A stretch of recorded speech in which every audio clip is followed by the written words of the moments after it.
nandito, so Ganyan maglinis ng flying Flying fish. fish, ginugunting. Naalala ko na si Lolo. Kami lumalaw sa dagat ng Balis. Yan ang nahuli namin, flying fish. Magkano kilo ng flying fish ngayon, sir? Ade, 240. 240 pala. So tawaran natin, 480, 2 kilo. Oo. Okay. 480, 2 kilo. Dito, Klodsky TV. 2 kilo, 480. Kaya nga, 2 480. Oo. Pwede na yun. Pwede na yun, 2 480.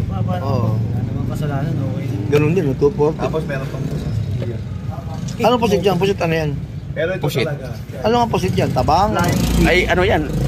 Dagat yan. 1 kilo flying fish. Sa puset, 320. Pusit, 320. Pusit, yan ang flying fish. Ayan.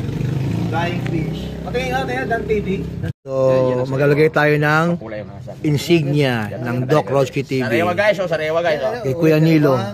Mapulang hasang guys, sariwa. Tinga. Oo, Yun, pulang sa hasa. liwa.